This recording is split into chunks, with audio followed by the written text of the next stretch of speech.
trades, it has slowed down a bit for me. And I think I've got enough on where I can just sit back for a while. I've bought some LTBR. Why did I buy LTBR? Let's see if we go LTBR.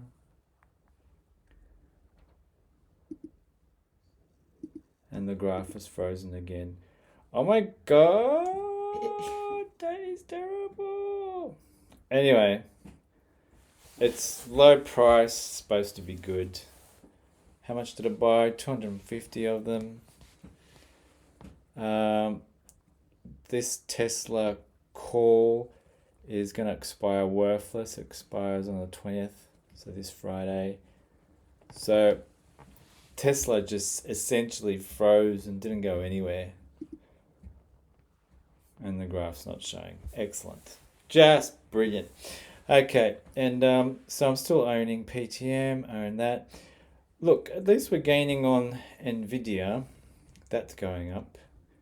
But then we also have NVIDIA here, where we have this trade going, and we don't want it to go too far up. We want it to actually come down a bit so we can profit on this. I've got a NVIDIA close for half profit. That's closing order. And then SOC is supposed to be good too. And I bought 100 of those. Nothing too exciting happening there. Same thing here, nothing too exciting. I've got Avco calls, meaning I'm expecting it to go up, right? But Avco is just sort of sitting there. So I've got 15 days left on it, so let's hope. I've got Circle puts, if you have a look at the puts. So I'm betting on it going down, and it's not doing too well yet. It's almost like these two should be the other way around. I should have bet down on that one, up on this one. Anyway, still got 30 days left on that. Then we've got Fortinet. We've got 44 days left on that. So as long as it stays here, we should get something out of that. And then iBit, I bought some calls. I'm expecting, so I bought some calls. I'm expecting it to go up, you see. So waiting on that. Waiting on this. We're earning a bit on that one. Nothing, and this one here is going to expire today. So look, once this one expires, maybe tomorrow we can look at something in the other VIX, the VIX we wanted in the first place. But I think what I'm learning from my trading is some of these I kind of put them on because I felt like I wanted to put something on, but nothing really grabbed at me and said put that on. I think I do better if I just slow down and don't put on something just for the sake of putting it on, but just investigate more. Listen to more podcasts, listen to the market. You know, that's why I'm listening to the Cashflow Academy, listening for where they think the market is going, listen for ideas. Same thing with the SMB blog. I look at that and get ideas. That's where I got some of these ideas here.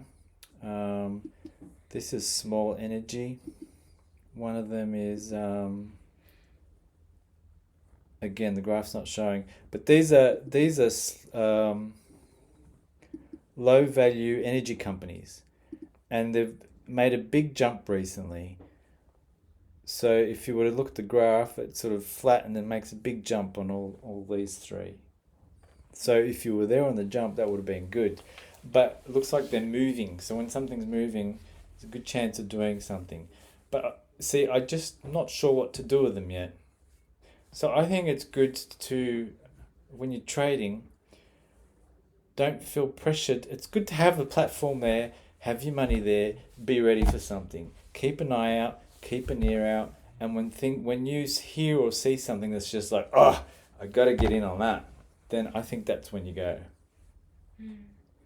And if you're not having that idea, I'm gonna get on. If you haven't got that, like, I've got to get on this. If you haven't got that, then I don't think you should bother. I think you should. It means you need to do more study, more investigation, more looking. But once I clear out a few of these, you know what? The kind of investing I want to get back to is the kind of investing you're learning through Cashflow Academy, which is, let's take some of our money and actually let's look for companies that we would want to own ourselves. Like, I would love to own Apple myself, but we need to look at, is the current price of Apple a good price or not? So we have to go back to basics and find, maybe we can buy into Elite 11. We should look it up and see how because you'd be learning this in the course now. There are ways to look up companies to see how they're doing, like the assets against how much they cost and whether they're performing well or not, you see. I think that's what we need to do, is start investing and buying in real companies. Because that's Warren Buffett's strategy, the really rich man in America. That's usually the strategy of people that last a long time in the investments, is they basically pick companies they would own themselves, and they capitalize on the growth. So as the company grows, they profit from it. And I think what we'll focus on is pick a company, we'll buy it, and then we'll try to get our money back out of the company by selling options. So if we put $3,000 in a company, we'll then aim at selling options and get back that $3,000, but still keep the shares. And that's how I think that's the best way to get rich eventually. Not quick, but it's get rich by working at picking a good company and then selling options to get your money back, and doing that over and over again. So, like, if you've got $100,000 and you buy $100,000, you get the $100,000 back, and that means you can use the $100,000 again to buy more companies, and again, and you keep the ownership. All right, there are some thoughts. Sleep on that.